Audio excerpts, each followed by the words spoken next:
Good morning student. मैं रवि कुमार और आज हम स्टार्ट करने जा रहे हैं अध्याय 8 गति, जिसे हम इंग्लिश में बोलते हैं मोशन। तो दैनिक जीवन में हम कुछ वस्तुओं को विराम अवस्था में देखते हैं और कुछ वस्तुओं को कैसे देखते हैं, गतिमान अवस्था। देखो बच्चों, विराम अवस्था जिसमें हम स्थिर बैठे हुए हैं, कोई गति नहीं हो रही, हम एक स्थान से दूसरे स्थान तक नहीं जा रहे, उसे क्या हम बोलते हैं बच्चों, विराम अवस्था। तथा कुछ वस्तुओं को गतिमान अवस्था में दिखते हैं। कुछ क्या होता है, जब हम गति कर रहे होते हैं, मान लीजिए एक स्थान से दूसरे स्थान तक जा रहे होते हैं। मान लीजिए कि आप अपने घर से अपने स्कूल जा रहे होते हो, तो जब जा रहे होते हो तो क्या, किस अवस्था में होते हो, गतिमान अवस्था में। पक्षी उड़ते हैं, ठीक है, मछलियाँ तैरती हैं, रक्त का प्रवाह शिराओं और धमनियों में होता है तथा मोटर गाड़ियाँ चलती हैं। तो देखो बच्चों, आप यहाँ देखोगे ना, तो यहाँ पर हर चीज़ एक जगह से दूसरी जगह जा रही है। मोटर गाड़ी चलेगी तो ऐसा तो नहीं है वो एक ही जगह स्थिर रहेगी, जाएगी ना कहीं तो। मान लीजिए कि अहमदाबाद से बड़ौदा जावे, लेकिन जावेगी जरूर। तो परमाणु, अणु, ग्रह, तारे और आकाशगंगा सभी गतिमान है। ये भी एक दूसरे के चारों ओर चक्कर लगाते हैं, है ना। ग्रह तारे हम सब ने पढ़ चुके हैं। हम प्राय यह समझते हैं कि कोई वस्तु गति में तभी होती है जब वह समय के साथ अपनी स्थिति को परिवर्तित करते हैं। हम ये समझते हैं कि मान लीजिए कि 5 बजे मैं अपने घर था, ठीक है, और 5:15 में हम कहाँ पहुँच गए, अपने स्कूल। तो 5 बजे से लेके 5:15 तक हमने क्या करा बच्चों, गति। तथापि ऐसी कई अवस्थाएं हैं जिनमें गति के अस्तित्व के अप्रत्यक्ष साक्ष्य हैं। उदाहरण के लिए हम हवा की गति का अनुमान धूल कणों के उड़ने व पेड़ों की शाखाओं और पत्तियों के हिलने डुलने से लगाते हैं। देखो, हम हवा को देख तो सकते नहीं, बस केवल महसूस कर सकते हैं। और वो फील कैसे करते हैं हम, जब हम देखते हैं यार ये पेड़ पौधे की पत्तियां हिल रही हैं, हमारे कपड़े हिल रहे हैं जो हम सुखाते हैं, हमारी पतंग अच्छे से उड़ रही है, बहुत ऊपर जा रही है, यही होता है ना। सूर्योदय, सूर्यास्त एवं मौसम परिवर्तन की घटनाओं के क्या कारण हैं, ठीक है। क्या यह पृथ्वी की गति के कारण है, सूर्योदय क्यों होता है, सूर्यास्त क्यों होता है और मौसम परिवर्तन क्यों होता है, ये तो हम सब जानते हैं कि यहाँ पर क्या एक दूसरे के चक्कर लगाते हैं सब, तो उससे गति होती है ना। क्या यह पृथ्वी की गति के कारण है, बिल्कुल। यदि ये सही है तो पृथ्वी की गति का अनुमान प्रत्यक्ष रूप से क्यों नहीं लगा सकते। अब वो कह रहा है कि किसी व्यक्ति के लिए एक वस्तु गतिशील प्रतीत हो सकती है जबकि दूसरे के लिए स्थिर। कि किसी व्यक्ति के लिए एक वस्तु जो होती है वो गतिशील प्रतीत होती है जबकि दूसरे के लिए स्थिर। अब देखो, जैसे गति कर रही बस यात्रियों के लिए सड़क के किनारे लगे पेड़ पौधे पीछे की ओर गतिमान प्रतीत होते हैं, ठीक है, जबकि सड़क के किनारे खड़ा एक व्यक्ति बस के साथ यात्रियों को भी गति करते हुए पाता है। वो क्या कहना चाह रहा है कि किसी व्यक्ति के लिए एक वस्तु गतिशील प्रतीत होती है जबकि दूसरे के लिए स्थिर। मान लीजिए अब बस है, बस के अंदर यात्री सफर कर रहे हैं, तो वो क्या देखेंगे कि जो पेड़ पौधे रास्ते में आते नहीं है या खंबे आते कुछ भी, वो यार पीछे की ओर गतिमान कर रहे हैं, वो हमसे पीछे छूटते जा रहे हैं, यानी वो पीछे की ओर गतिमान कर रहे हैं, वो उनको ऐसा प्रतीत होगा। और जो उनके पास खड़ा व्यक्ति होगा, जैसे सड़क पे जो खड़ा व्यक्ति है, उसे लगेगा कि बस के साथ यात्री भी गति कर रहे हैं, होता है ना। तो क्या होता है कि कोई भी वस्तु जो होती है वो एक के लिए गतिशील प्रतीत होती है तो दूसरे को स्थिर, है ना। एक व्यक्ति बस के साथ यात्रियों को भी गति करते हुए पाता है, यद्यपि बस के अंदर बैठा हुआ एक यात्री अपने साथी यात्रियों को क्या पाएगा, विराम अवस्था में, कि भाई तो आराम से बैठे हुए, कोई गति नहीं हो रही। ये अवलोकन क्या संकेत करते हैं, बहुत सी गतियां जटिल होती हैं, कुछ वस्तुएं सीधी रेखा में तो कुछ वस्तुएं वृत्तीय पथ पर गतिमान होती हैं। बहुत सी गतियां क्या होती हैं, जटिल होती हैं। कुछ वस्तुएं जो होती है वो सीधी सीधी रेखा में जाएंगी और कुछ वस्तुएं कैसे होंगी, वृत्तीय पथ पर गतिमान होंगी। क्या होंगी, गतिमान। कुछ घूर्णन कर सकती हैं एवं कुछ कंपन कर सकती हैं। ऐसी स्थिति भी हो सकती है जिसमें ये क्रियाएं साथ साथ हों। इस अध्याय में हम सबसे पहले सीधी रेखा में गतिमान वस्तुओं का क्या करेंगे, वर्णन। हम इस तरह की गति को साधारण समीकरणों और ग्राफों के माध्यम से व्यक्त करना भी सीखेंगे। बाद में हम वृत्तीय गति के बारे में भी चर्चा करेंगे। आपकी कक्षा की दीवार विराम अवस्था में है या गति अवस्था में? क्या आपने कभी अनुभव किया कि रेलगाड़ी जिसमें आप बैठे हैं गति करती हुई प्रतीत होती है, जबकि वास्तव में वह कैसी होती है? विराम अवस्था में। सोचें और करें। हम कभी कभी अपने आसपास की वस्तुओं को गति के कारण खतरे से में गिर जाते हैं। हम क्या कहते हैं, कभी कभी अपने आसपास की वस्तुओं की गति होती है तो उसके कारण क्या होता है? खतरे में आ जाते हैं। विशेषता, यदि वह गति अनिश्चित और अनियंत्रित हो, मतलब निश्चित नहीं हो और उसे कंट्रोल नहीं किया जा सके, जैसे कि जब बाढ़ आता है, ठीक है, जैसे बाढ़ आई, नदी तूफान या सुनामी में देखा जाता है। दूसरी ओर जो नियंत्रित गति होती है वो मानव की सेवा में सहायक हो सकती है। जैसे हम पानी के द्वारा विद्युत उत्पादन कर रहे हैं, इसे हम कंट्रोल कर सकते हैं और गति तो हो रही है। अब देखो बाढ़ है तो वो नाश करेगी, और पानी के द्वारा विद्युत उत्पादन करेंगे तो वो क्या करेगी? घरों के अंदर बिजली लाएगी हमारे। तो एक होती है नियंत्रित गति, वो हो गई क्या? घरों के अंदर बिजली आ रही है जिसके द्वारा, और एक हो रही है अनियंत्रित, जैसे बाढ़, भूकंप, है ना बच्चों? तो समझ गए? तो यहाँ पर अनियंत्रित और नियंत्रित गति के बारे में भी आप समझाएंगे कॉपी के अंदर।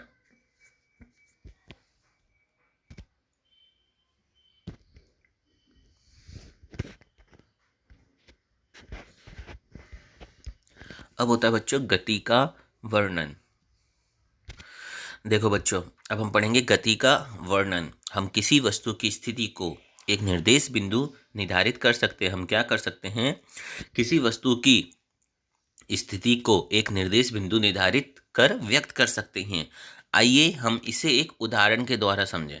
ठीक है, माना कि किसी गांव में एक स्कूल रेलवे स्टेशन से कितने किलोमीटर उत्तर दिशा में है? 2 किलोमीटर। हमने स्कूल की स्थिति को रेलवे स्टेशन के सापेक्ष निर्धारित कर दिया कि भैया हमारा जो स्कूल है वो रेलवे स्टेशन से 2 किलोमीटर दूर है। इस उदाहरण में रेलवे स्टेशन का है आपका निर्देश बिंदु। बच्चों, हम दूसरे निर्देश बिंदु को भी अपनी सुविधा अनुसार चयन कर सकते हैं। इसलिए किसी वस्तु की स्थिति को बताने के लिए हमें एक निर्देश बिंदु की क्या होगी? आवश्यकता, जिसे हम क्या बोलेंगे बच्चों? मूल बिंदु। अब होती है आपकी सरल रेखीय गति। गति का सबसे साधारण प्रकार सरल रेखीय गति है। हमें सबसे पहले एक उदाहरण के द्वारा इसे व्यक्त करना सीखना होगा। देख लीजिए कि माना कोई वस्तु सरल रेखा में सरल रेखीय पथ पर क्या है? गतिमान। ठीक है, कोई वस्तु है वो सीधी रेखा में गतिमान है। वस्तु अपनी गति बिंदु ओ से प्रारंभ करती है। वस्तु कहाँ से प्रारंभ करती है? बिंदु ओ से, जिसे हम क्या बोलते हैं? निर्देश बिंदु। माना कि भिन्न भिन्न क्षणों में ए बी सी वस्तु की स्थितियों को प्रदर्शित करते हैं। ठीक है, जैसे ये दिखा रखा है ए बी सी। पहले क्या होता है? ये सी से बी तक गुजरती है। सबसे पहले क्या होता है कि पहले क्षण में ये ए से बी तक, फिर बी से सी तक और सी से ए तक। या फिर हम कह सकते हैं कि माना कि ए बी सी वस्तु की स्थिति है तो पहले ये सी और बी से गुजरती है, ठीक है, और ए पर पहुंचती है। ये वस्तु का देखो, वस्तु कहाँ पर है? वस्तु जो है वो अपनी गति ओ से प्रारंभ कर रही है, तो उससे सबसे पहले तो ये सी पे जाएगी, देन बी पे जाएगी और फिर ए पे पहुंचेगी। इसके पश्चात उसी पथ पर वापस लौट आएगी। ए पर है तो पहले बी पे आएगी, फिर सी पे आएगी और फिर ओ पे पहुंच जाएगी। अब वो कह रहा है सी तक पहुंचती है। ठीक है, अब वस्तु के द्वारा तय की गई दूरी मान लीजिए कैसे? तो सबसे पहले हम क्या करेंगे? ओ ए, पूरी बड़ी दूरी ले ली इतनी, प्लस ए सी। ए सी आपकी हो गई। पहले ही क्या करी कि इसने लिया ओ ए देन ए सी। ठीक है, तो ओ ए कितना हो गया? 60। और कितना देखो, हम क्या कहेंगे? पहले गई कहाँ तक? पूरी कहाँ तक गई? अब आप कहोगे कि सर पहले है, वो नहीं लोगे, ये पूरी ओ से गई कहाँ पर? ओ से ये कहाँ पर गई? ए पे। लास्ट बिंदु क्या था बच्चों इसका? ए पे। तो ओ से ए पे हम लेंगे तो सी भी कवर हो जाएगा, बी भी कवर हो जाएगा और ए भी कवर हो जाएगा। तो हमने क्या करा? ओ से ए की ले ली 60 ले ली। उसके बाद ये वापस कहाँ आई है? केवल सी पे। तो हम क्या करेंगे? ए से सी लेंगे, इसमें बी भी कवर हो जाएगा और सी भी कवर हो जाएगा। तो वो कितनी हो जाएगी? जब आप देखो यहाँ से 0 से 60 हुई तो मैं सिंपल पता चल गई कि ये 60 है। लेकिन जब आप वापस देखोगे तो 60 पे ये थी और ये कहाँ पर पहुंची है? 25 पर। तो हमें केवल इतनी डिस्टेंस चाहिए। अगर हमें इतनी डिस्टेंस चाहिए तो हम क्या करेंगे? इस वाली डिस्टेंस को, ये ओ से सी को, ठीक है, हम क्या करेंगे, ओ से सी को ओ से ए में से घटा देंगे, तो हमारे पास क्या आएगी, ए से सी तक की वैल्यू। क्या करेंगे बच्चों, समझ आ रहा है ना, नहीं है तो पूछ लेना। ओ से ए की डिस्टेंस हम लेंगे, उसमें से ओ से सी की डिस्टेंस को घटा देंगे, तो हमारे पास ए से सी की डिस्टेंस आ जाएगी। अब कैसे आएगी, 60 में से 25 गए, कितने बचे, सिंपल 35, तो 35 आपका यहाँ लिख देंगे। तो क्या हुआ, इसने कितनी दूरी तय करी, 60 + 35 95 आने में और जाने में। ठीक है, आवश्यक। अब क्या होता है बच्चों कि यह वस्तु, अब क्या कह रहा है, यह वस्तु के द्वारा तय की गई दूरी है। किसी वस्तु की दूरी को निर्धारित करने के लिए हमें केवल अंके मान की आवश्यकता होती है। किसकी आवश्यकता होती है, अंके मान की, ना ही गति की और ना ही दिशा की, ना ही गति की दिशा की, मतलब गति की दिशा किस दिशा में गति कर रही है उसकी हमें कोई जरूरत नहीं होती। किसी वस्तु की दूरी को निर्धारित करने के लिए हमें केवल एक अंकीय मान चाहिए होता है, अंकों का। ठीक है, कुछ ऐसी राशियां होती हैं जिन्हें केवल उनके अंकीय मान द्वारा व्यक्त किया जाता है। अब कुछ राशियां क्या होती है जिनको केवल हम उनके अंकीय मान द्वारा व्यक्त करते हैं। किसी भौतिक राशि का अंकीय मान उसका परिमाण है, क्या है, परिमाण। किसी भौतिक राशि का अंकीय मान उसका परिमाण है। इस उदाहरण के द्वारा क्या वस्तु के प्रारंभिक स्थिति ओ से उसकी अंतिम स्थिति सी तक की दूरी ज्ञात कर सकते हैं। इस उदाहरण के द्वारा क्या कर सकते हैं, वस्तु के प्रारंभिक स्थिति ओ से उसकी अंतिम स्थिति सी तक की दूरी को ज्ञात कर सकते हैं, है ना। और यह दूरी आपको ए से गुजरे हुए ओ से सी तक के विस्थापन का अंकीय मान दे देगी। वस्तु का प्रारंभिक व अंतिम गति स्थिति के बीच की न्यूनतम दूरी को क्या बोलते हैं, वस्तु का विस्थापन। ये वाली जो डेफिनेशन है विस्थापन की मुझे अलग से आपकी कॉपी में चाहिए बच्चों। तो आप क्या करेंगे, क्या लिखेंगे कि वस्तु की प्रारंभिक व अंतिम स्थिति के बीच की जो न्यूनतम दूरी होती है, प्रारंभिक में कहाँ था और अंतिम में वो कहाँ है, तो उसके बीच की जो न्यूनतम दूरी होती है उसे हम क्या बोलते हैं, विस्थापन। ठीक है, और ये भी आप बताएंगे कि गति में जो है कि जब वस्तु की जो होती है, ये भी आप लिखेंगे कि जब ये सरल रेखी गति लिखेंगे ना, किसी वस्तु की दूरी को निर्धारित करने के लिए हमें किस चीज़ की होती है, अंकीय मान की गति की आवश्यकता नहीं होती। एंड अब देखो, जैसे यहाँ समझो, क्या विस्थापन का परिमाण वस्तु के द्वारा तय की गई दूरी के बराबर हो सकता है। देख लेते हैं, ओ से ए की वस्तु गति के लिए हमने 60 किलोमीटर चली थी, ध्यान है, और विस्थापन का परिमाण भी हमारा 60 किलोमीटर है, क्योंकि भाई चलिए उतनी। ओ से ए तथा पुनः बी तक गति के दौरान तय की गई दूरी 60 + 25 यानी 85 किलोमीटर। ए से बी तक, ओ से, देखो कहाँ है वो, 60, और ए से बी तक यानी 60 में से आप 35 घटा दो, तो ये वाली दूरी आ जाएगी। ठीक है, अब वो 25 आ जाएगी। अब क्या होगा बच्चों, वो 85 हो, जबकि विस्थापन का परिमाण कितना है, केवल 35 जो चला है। ठीक है, इसलिए इसका विस्थापन का परिमाण कितना होगा, 35 किलोमीटर। तय की गई दूरी 85 के बराबर कभी नहीं होगा। पुनः हम देखेंगे कि गति के दौरान विस्थापन का परिमाण 0 हो सकता है, परंतु तय की गई दूरी कभी भी 0 आपकी नहीं होगी। विस्थापन 0 हो सकता है। विस्थापन सिंपल से एक बच्चों ये होती है कि आप कहाँ से चलना प्रारंभ कर रहे हो, आपने कितना चला। ठीक है, और दूरी जो होती है कि आपने कितना मतलब चल लियो, वो सिंपल सी बात है। आप विस्थापन मान लो, एक चीज बताता हूँ मैं, आपके एक सरल रेखा में गति कर रहा हूँ। ठीक है, मान लीजिए कि आप जो है, सिंपल सी बात, आप सरल रेखा किसी भी रेखा में गति कीजिए। आप मान लीजिए अपने स्कूल से, सॉरी, अपने घर से अपने स्कूल जाते हैं, और अपने स्कूल से पुनः अपने घर पे उसी जगह आ जाते हैं जहां से आपने चलना प्रारंभ किया था, तो आपका विस्थापन क्या होगा बच्चों, 0। बिल्कुल। और तय की गई दूरी क्या होगी, तय की गई दूरी जैसे कि बच्चों आपका 5 किलोमीटर है स्कूल दूर, तो आप यहाँ से स्कूल गए 5 किलोमीटर, वहां से फिर आए 5 किलोमीटर, दूरी 10 किलोमीटर होगी। ठीक है, दूरी 10 किलोमीटर होगी बच्चों और विस्थापन होगा 0। तो अब मेरे हिसाब से तो आप सबको विस्थापन का मतलब समझ आ गया होगा। हाँ, ये आप कहते कि आपने यहाँ से चलना प्रारंभ किया और आप अपने स्कूल गए, तब आपका विस्थापन 5 किलोमीटर होगा। ठीक है, कितना होगा, 5 किलोमीटर, मतलब आप एग्जैक्टली हो कहाँ पर, जहाँ अपनी प्रारंभिक अवस्था से। तो विस्थापन होगा कि आपने कितनी, मतलब कितनी डिस्टेंस तय कर लिया। उसमें मतलब ये लेंगे कि आप उसी जगह तो नहीं हो कि जिस जगह से आप गए थे, और अगर आप उसी जगह हो तो आपका विस्थापन बच्चों 0 होगा। कि मान लो पृथ्वी है, उसने क्या है, घूमना स्टार्ट किया। अब आप कह रहे हो कि भाई उसने ए पॉइंट से घूमना स्टार्ट किया और फिर वो आके फिर ए पॉइंट पे आ गई, पूरा चक्कर लगा के सूरज का, तो उसका विस्थापन तो शून्य होगा। सिंपल सी बात। हाँ, अब दूरी लोगे तो वो मापी जाएगी जितनी भी होगी।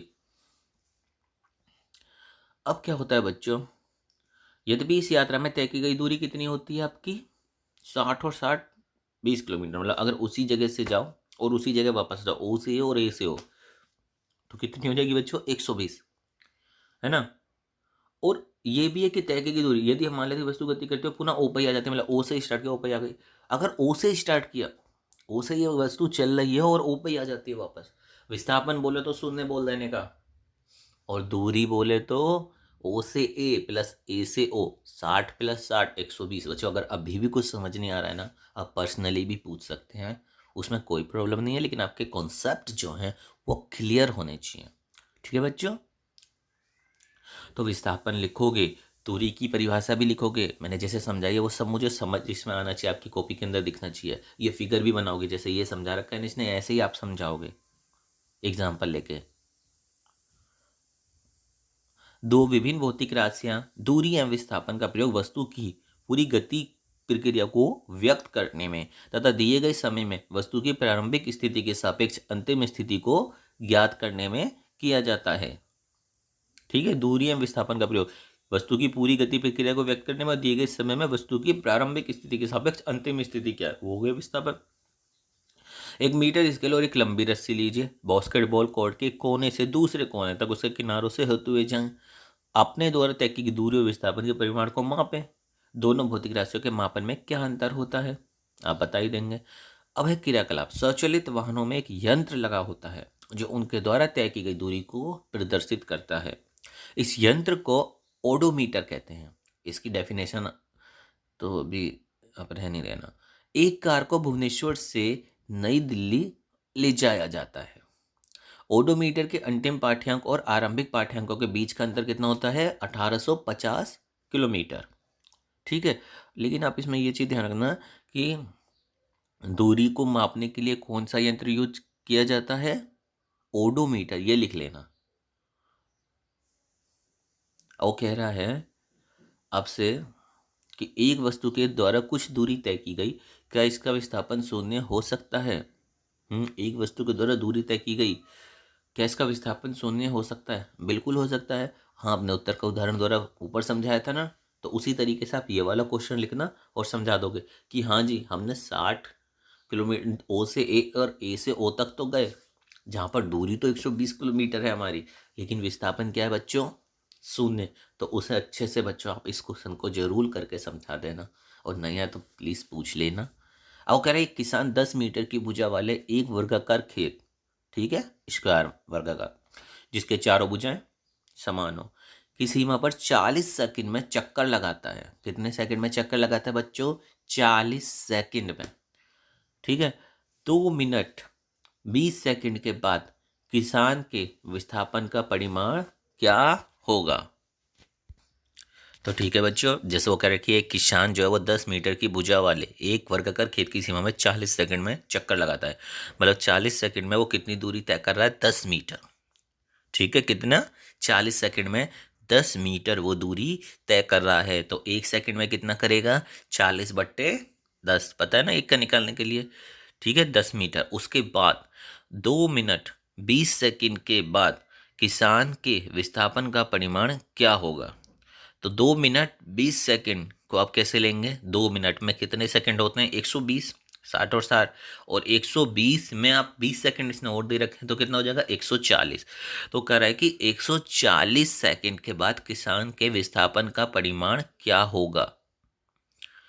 तो हम क्या करेंगे, पहले हम निकालेंगे 140, ठीक है, गुणा कितना, 10/40। तो उसी सबसे पहले आप हल करना, जो भी है उसको आंसर लिख देना।